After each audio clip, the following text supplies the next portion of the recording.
જય ભવાની, જય માતાજી, દાદા બાપુની જય. ખરેખર ખૂબ જ સુંદર સુવિચાર છે, સમજવા જેવો સુવિચાર છે કે પ્રેમ સંબંધ ત્યાં જ ટકે છે જ્યાં જરૂરિયાતના દોરાથી નહીં પણ ખરેખર પ્રેમના દોરાથી જોડાયેલો હોય. એક જ દાખલો આપીને કહીશ ટૂંકમાં કે એક દીકરી બજારમાં નીચું ઘાલીને કાયમ ચાલતી હતી. કોઈએ પૂછ્યું કે કેમ બેટા તું કાયમ નીચું જ ઘાલીને ચાલતી હોય છે?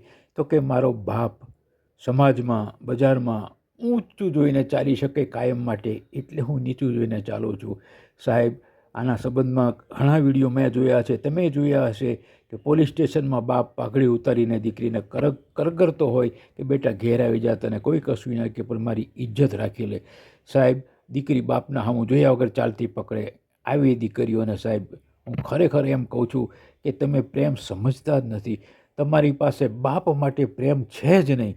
અને જે દીકરીઓ નીચું ઘાલીને ચાલનારીએ જે વાત કરી હતી એને બાપના માટે અઢળક પ્રેમ છે એવું કહી શકાય. તો મિત્રો, સ્વાર્થી પ્રેમમાં પડતા નહીં, કારણ કે કોઈના મોહમાં મોહાવું, કોઈને પૈસાદાર પાર્ટી હોય તો એના સંપત્તિમાં મોહાવું, અને કોઈ પણ રીતે એને ખરેખર મોહમાં પામી મા બાપ ભાઈ ભાંડું બધાને છોડી અને એની સાથે ભાગી જવું, અથવા તો તમને ના ફાવે દગો કરે ત્યારે હાથમાં હાથ નાખીને મરી જવું, અથવા એકલા સુસાઇડ કે આપઘાત કરી લેવો. સાહેબ, આ બધું સ્વાર્થી પ્રેમમાં આવે છે.